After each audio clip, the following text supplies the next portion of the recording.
We're going to go on to the next segment here, which is talking about content. So I'd like to introduce Brian Sherman, and he's going to be talking about content and how to structure your site and 6 things you need to do for your website. Yeah. All right. Thank you, Colton. All right. So my goal with this next section is to break things down in a very practical, easy-to-do way, because a lot of what you guys have probably heard about with digital marketing and writing content, all this stuff can be very complicated because a lot of companies want you just to use their service, and so they can make it really complicated. So I want to make it really simple for you and show you some exact formulas that we use, some templates that we use to make things very simple and easy. So the very first thing I'm going to do is to tag on what Colton was talking about with your website specifically. So the first thing we're going to go over is 6 things your business website should include. Whenever people visit your website, you want to convert them as quickly and easily as possible. So number 1, you don't want people coming to your website and being confused. What do these people even do? What are they about? What do they want me to do? Like, am I supposed to just kind of browse around? And so you want to get people to the point as fast as possible. The way people view digital media now, we make like half-second decisions all the time. And a lot of it's just subconscious. We'll visit a website and something will tell us right away if we like it or don't. Something will tell us if it's clear or not right away. And so the little things are going to make the big differences online. So let's go over these 6 things your business website should include. Number 1, you need a 3-second headline. And again, all these slides are going to be available on that resources page. So if you guys don't have time to write everything down, because we have a lot of content. So a 3-second headline. What that means is the very top of your home page, you need to tell people exactly what you do and how it helps them in 3 seconds or less. I'm going to show you an example with our own website in a minute to show you what that looks like. A really good formula for this is if you use this like sentence formula, blank to help you blank your blank. So landscaping services to help you manage your lawn. You know in 3 seconds exactly what this company does. So you want to have a 3-second headline. Number 2 is a very clear call to action. You don't want to have people roaming all over the place if they're looking to get your services as fast as possible or to see how much you cost, which is a big thing people look for right away. A clear call to action is something like call now, get a quote now, buy now. An unclear call to action is learn more, view our services. Those are indirect. You want to be direct. And it can be a little difficult sometimes being that direct, but I promise you it's going to help you convert more people on your website. So you need a very clear call to action.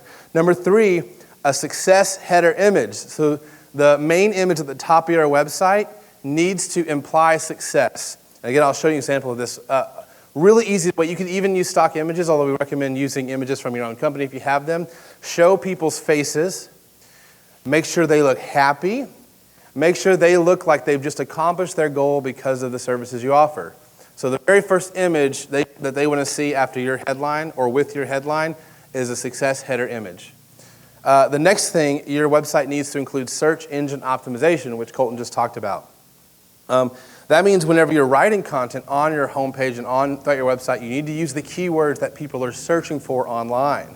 So sometimes if you have a very technical business, people may not know all the jargon and lingo that you use for your business in-house. So you need to use the language that people are going to search on Google to find you on your website. Keep it as simple as possible. That's what's going to help your website rank better.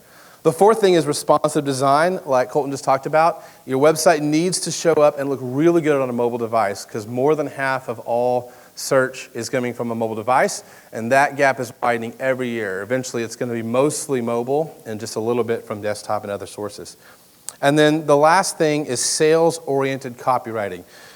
Now, I promise I'm going to make it simple, so instead of getting real complicated and trying to lead people through some funnel through the content on your website, the best way to do this is to make your customer the hero. So a lot of companies, what they'll do is they'll talk about themselves. Hey, we do this, we're so great at this, we've been around for 50 years, we're the most experienced company, we're this great, we're awesome. People don't care about that stuff anymore. They want to know, how are you going to help me? That's why they visited your website. So you want to make the customer the hero. So when they visit your website, it's like, we do this to help you get rid of this problem. And most of our customers, most people struggle with this problem. Here's how we help it. So always talk about your customer as much as possible and how you help them compared to talking about yourself. So everybody got those 6 things your business website should include. Okay, so let's go over the anatomy of an effective homepage. I'm going to break down all these things I just talked about and show you a couple of other really cool tips you can use when you're building your website. So we're going to look at our own website, volley.com. So you can see, first of all, the 3-second headline, digital marketing services to grow your business. We're straight to the point. There's a very clear call to action, call now. Now, what I want to demonstrate here, and you also see our success header image. Yay, they just achieved their goal because of our services.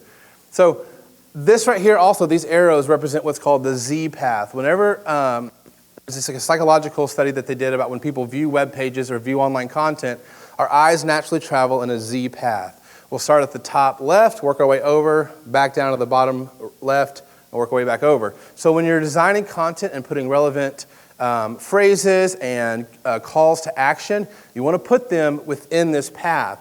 So when people enter our website, they see our logo in the top left, they know it's us, they're at the right place. They're really going to go across the menu and see what the menu has to say. It goes straight to a call to action. Then they're going to go right down across our 3-second headline. They're going to see another call to action. And then if they want to keep going, they can. Their eyes work their way across the page. This is called the Z path.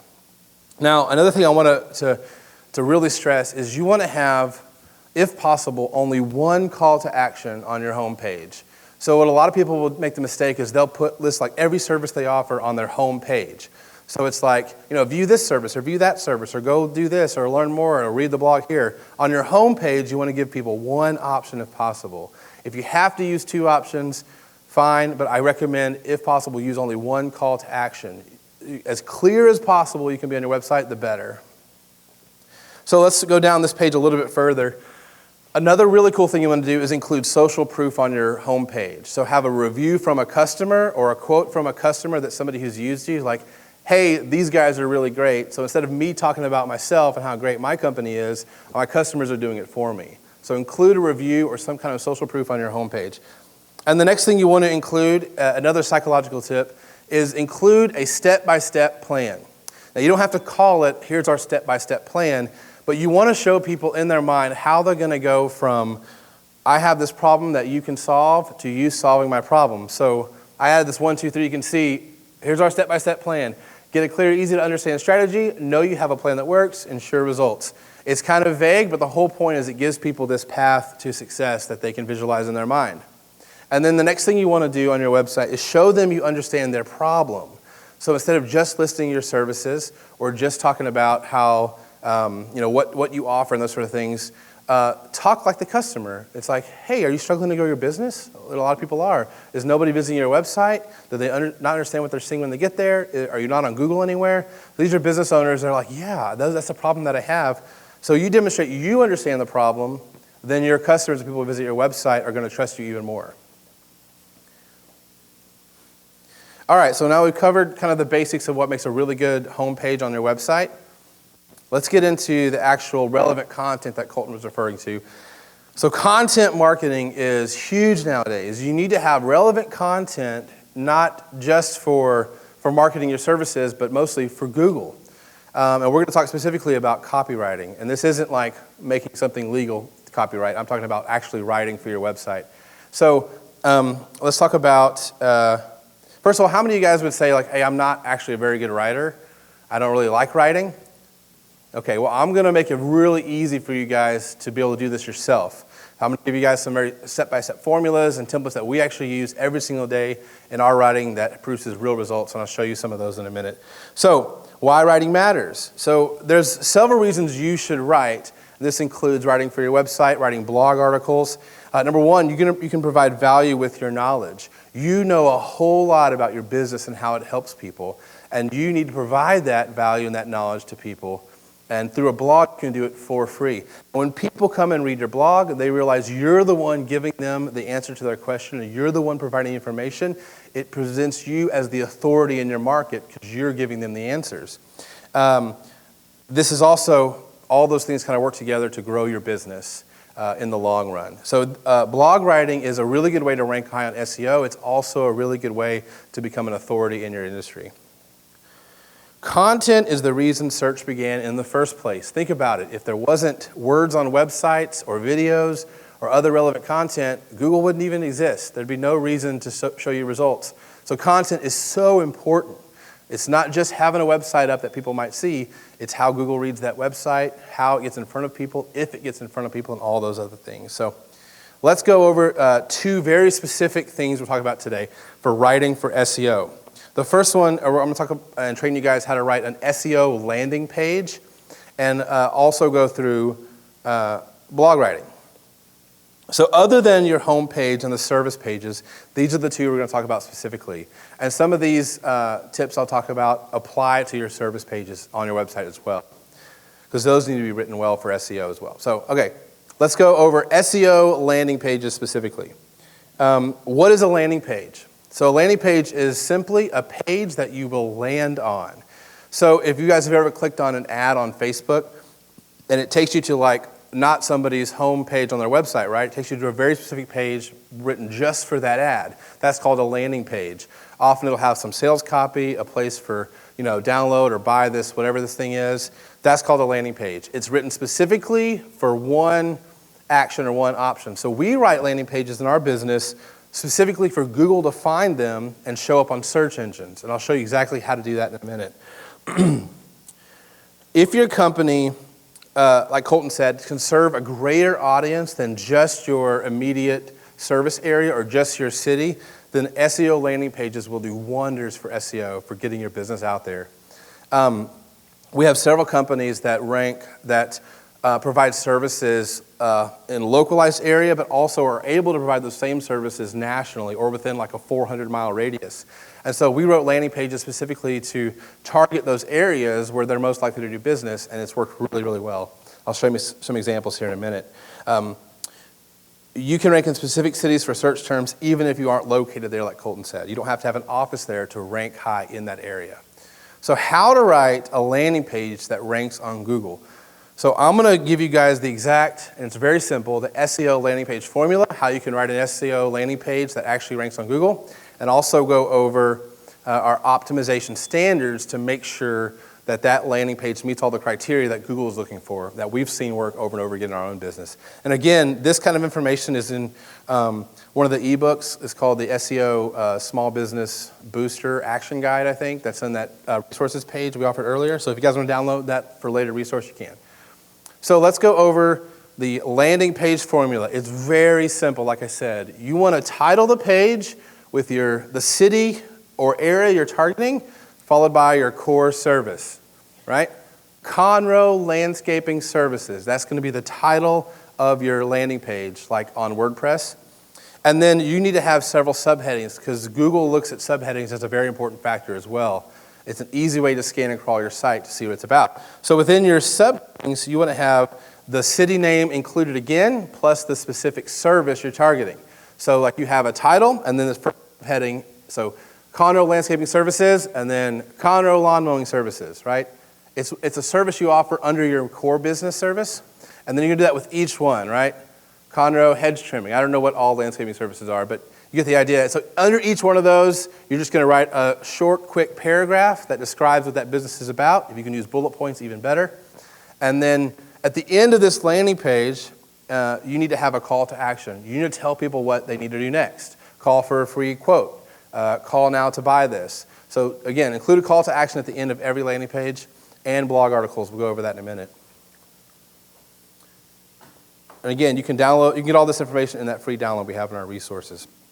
Let's go over the optimization standards, so how to make this thing work really well for Google to recognize it. So once you've got like your formula down, so you need to make sure you are writing enough words on a page. So if you write 15 words on this whole page, Google's going to kind of scan it, skip by it. You might rank like several pages into the rankings, but you won't be at the top of Google rankings. So no one's going to see that. So you want to include at least 300 words at a minimum on the page. If you can write more like 500 up to 1,000, great. People probably aren't going to be reading all 1,000 or 500 words, but Google is. So that's why I said use bullet points if you can, and also make your call to action very clear. The other one is keyword density. So like Colton was saying, people used to use black hat techniques in the past where you could kind of trick Google into ranking your page higher. And one of the ways they would do this is just like flood the page with keywords where it read really funny, but it made the page rank high. So it'd be like, if you're looking for landscaping services, our landscaping services are the best landscaping services in Conroe. So I've used the keyword 3 times in a sentence, but it sounds funny, it's weird, it doesn't read right. So the keyword density needs to be about 2%. So if you have 500 words on a page, that means you're using your keyword 10 times on that page. Does that make sense? 2% keyword density. If you go too much, Google frowns upon it and lowers your ranking. If you do too little, then Google doesn't consider it an authority page. And the last thing is readability.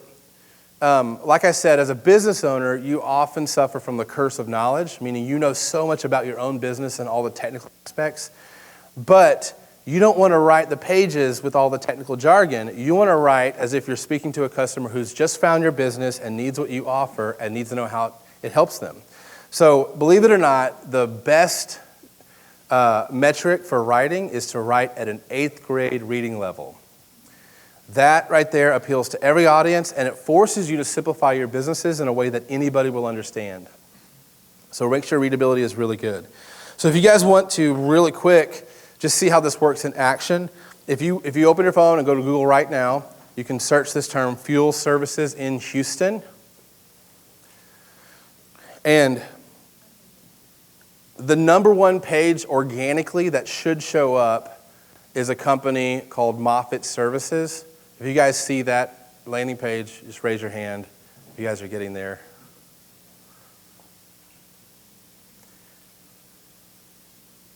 So you'll see this, on that landing page, you'll see the exact formula that we use. This is not that company's homepage. This is going to have the title we talked about, subheadings we talked about, and all the relevant content with a call to action at the bottom. Are you guys finding that okay? Yes? No? Is the Wi-Fi not working very well? Okay, I think we have so many people on it, it's probably slowing it down. Well, you can try this later then. So just keep in mind, you can see this later. You can also search for like Party Popcorn in Conroe. It's another client of ours. You'll see a landing page that ranks #1 organically, and it's not their home page. So we wrote these landing pages in order to rank for these sites. And you'll see the formula I just talked about in those landing pages to show you how it works. Okay, let's talk about blog writing. So a lot of companies think, well, I don't really need to have a blog on my website. It's a whole lot of work to maintain and manage and write. I don't have all that much time.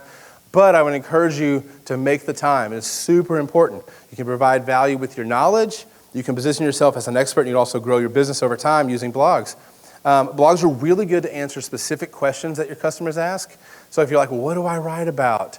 Think about the most common questions that customers come in and ask you every single day. If you can put that into an article, because that's the things that they're asking you in person are probably the same things they're searching for on Google. So that's a really good way to write blog articles.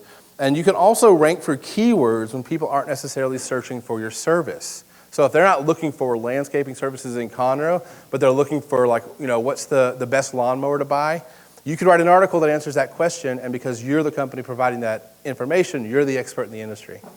Okay, companies that produce a blog have 434% more search engine index pages than those that don't. So when you write blog articles, it gives you even more chances to rank on Google for keywords and key terms. So let's talk about how to write articles for SEO. I'm going to break down an easy blog writing formula that you can use to write blogs very quickly and very easily that rank really well. And I'll also go over the optimization standards to make sure that when you're writing these articles, you follow all the right rules so that Google loves and respects what you're writing. So here's the easy blog writing formula. #1 is a keyword title. Whatever keyword you want to rank on Google for, include it in your title. Why you should hire a professional landscaping service. Now you have landscaping service in the title. That could be a great name for a blog article. Okay, next you need to have an introduction paragraph. An introduction paragraph is literally like you saying, here's everything I'm about to tell you, but in a summarized form. And then you need to transition into the bulk of the blog article. I'm trying to break this down as easy as possible. So you'd have an intro paragraph, and then the transition is literally like, so let's dive into the 5 reasons why you should hire a landscaping service. That's all you got to say. So it's an easy way people are following, because what happens is people will click on a blog article, they'll skim it first. They'll kind of look at the bullet points, see what this is about, and so you want to make it really easy for them to find the information and to also keep them on the page so they read more. Then you want to include value-based paragraph, at least 3. I see value-based paragraphs because it needs to be not just information, but like I said, actually helping somebody with real valuable information that maybe only an expert would know. So and Google realizes that if you're giving that kind of information, people will read the articles, they'll stay on the page longer, they'll probably read other articles on your website. The longer they stay on your website, the better a ranking factor that is for you. So include at least 3 value-based paragraphs. So break down whatever that thing is, whatever question is, into different sections. And then at the end, you want to include a conclusion and a call to action. So here's everything I just told you. Call us now, right? Or get a free quote, or whatever your call to action is you want to lead people to. So follow this formula when you're writing, and it'll help you write more words. If you guys say, I'm not a good writer, I just don't know how to write. If you just follow this, break it into sections, it makes it really easy. This is exactly what we do every day for our own clients, and it works really well. So let's look at optimization standards for blog writing. You want to include at least 500 to 2,500 words. And you might be thinking like, wow, that's a really big spread. Well, depending on your industry and how competitive it is, you need to write more words for blog articles if you want them to rank high. So we have some companies that are in low competition industries just because the industries are late to getting online. So our companies are dominating with 500, 700 word articles. In most cases in competitive industries, the #1 ranking article on Google is going to be over 2,000 words. This is all the time. So if you write a really good value-based article that's over 2,000 words, it won't take long before that article is flying up the rankings. And Google considers if you're writing this much information, this is a very high authority article. Keyword density, like I talked about, is 1 to 2% with blog articles. So 500 words, you need 5 to 10 keywords within that article. Don't put too many, or Google will think you're trying to trick them. Don't put too few, or they won't consider it an article based on that keyword. The third thing we just talked about is an 8th grade reading level. Make sure you write this in a way that anybody could understand, even if they're not an expert in your industry. The fourth thing is to use subheadings. So break down, like each one of those paragraphs, put a little subheading above it about what that paragraph is going to be about. Google looks at subheadings as part of a ranking factor as well. If you can include your keyword in those subheadings as well, it'll help even more. The next thing is to include links. Colton mentioned how important linking is and link building. So what you want to include is 3 links that are outbound links. So you want to link to other websites and other pages, not competitors, but other websites and other pages that are relevant to the content you're talking about. So if you mention like some very specific thing that you don't have time to write about in your article, you can just link to it from another page. Links are very important. And then the other one is 3 inbound links. So within an article you write, you want to also link to other blog articles you've written. You want to link to your service pages. So these links are really important also in terms of SEO. When you're publishing the page, you always want to include an image of some sort. Visuals are so important even though it's written content. And the image needs to be success-oriented. If it can be specific about what you're writing about, awesome. If not, have somebody who's happy, smiling. Like you'll see so many blog articles on huge platforms. Like the image doesn't match the title, but somehow in our minds it does because they're really happy or whatever it is they're doing, even though it doesn't really match. But that's a psychological thing because it's a positive spin on what you're about to read. So always include an image, and then when you title that image, when you publish it, title it with the exact SEO title you wrote. So Google will see that you have an image with the same title, and it helps even more. And then lastly, always include a blog article at the end with a call to action, so people know exactly what you want them to do. Everybody good so far? Yeah, real quick. So are we designating the keywords in the SEO, or is keyword just like the imaginary, like the words that we're thinking of that we want people to search? Yeah, it needs to be specifically what people search for. But then am I tagging it like on the back invisible end as an SEO word? Keyword density, or am I? You don't have to, but like if you use like Yoast is a really good example. Yoast has those options in there where you can tell Yoast exactly what you want the keyword to be.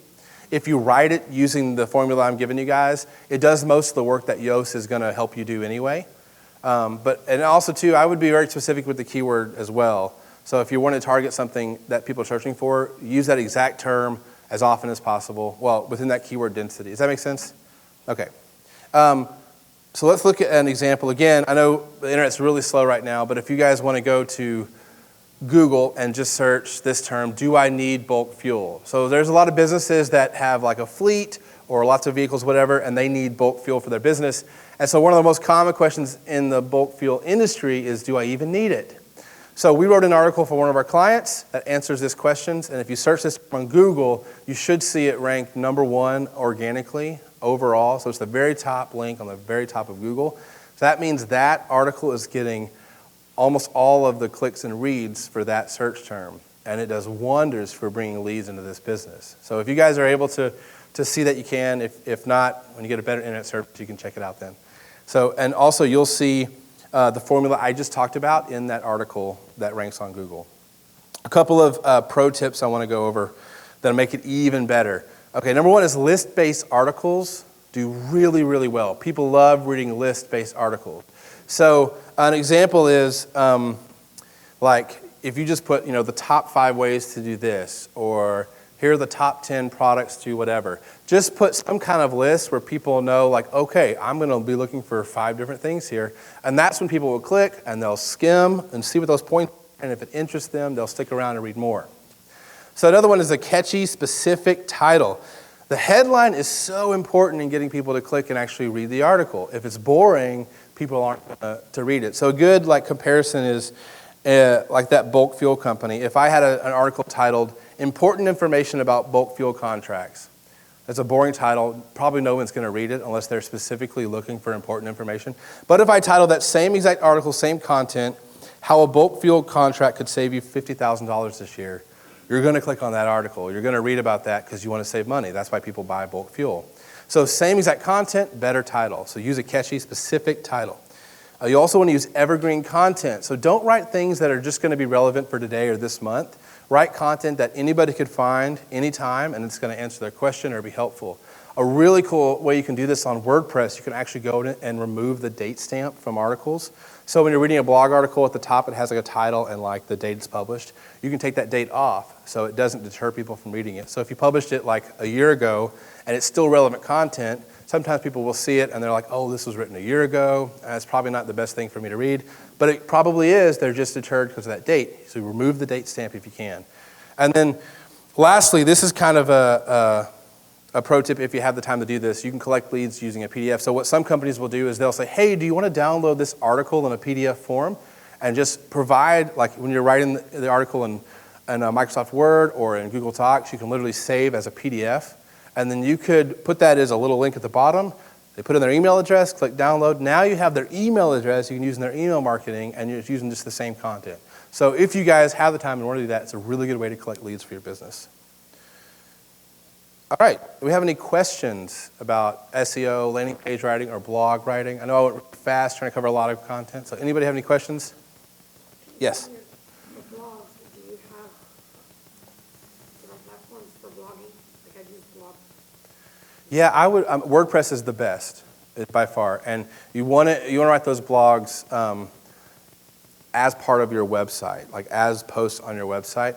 And WordPress makes it really easy to do this. So a quick note: if you're writing a landing page for your website, when you go into WordPress and you're going to add, you can add. It says new page or post. And there's several other options.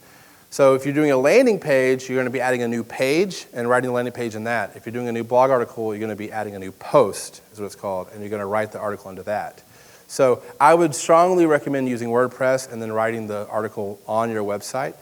And blog articles aren't necessarily linked under the menu, but the blog page is, right? Another thing I forgot to mention back about the landing pages, you don't want to, so we have clients that we're targeting like 50 different cities. So we'll write landing pages using the same content but different cities. You don't want to put those in your menu. So you don't want people going and hovering over something and seeing 50 pages, right? So those are going to be indexed on the back end of your website but not available through your menu. We just want Google to find those pages. So don't worry about putting those on your menu. You can publish the page. Google will crawl your site and find it, no problem. So yeah, don't worry about any of that. So any other questions? Yes? So about those landing pages, like, is there a radius that Google searches? Like, if you said landscaping in Conroe, like, you wouldn't then say landscaping in the woodlands? Like, how far away? Yeah, I would actually. Yes, I would be. Some people will put like the county name in there because Google is getting a lot smarter where they recognize like what you're trying to say and who it's relevant to. So sometimes a really high ranking page might just have the county name, like Montgomery County, whatever, and it's showing up in the Woodlands and Conroe. But we actually like to write it for each city. And sometimes if it's a really dense area, we'll write it for like different parts within a city.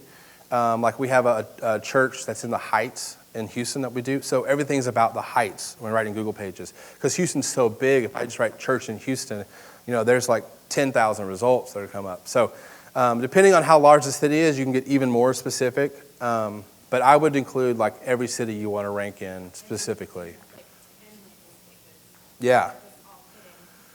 Yeah, they're just hidden they're on the back end of the website. They're like I said, they're not going to be on the menu, but when Google crawls your site, which they will do fairly often, they'll see those landing pages, study the content, realize what it's about, and start putting it in their rankings. And over time, it'll go up higher and higher and higher. And you need to understand too, with SEO, like SEO, organic SEO is a long-term game. So you're not going to write a landing page or a really great blog article, and next week it's going to be number one.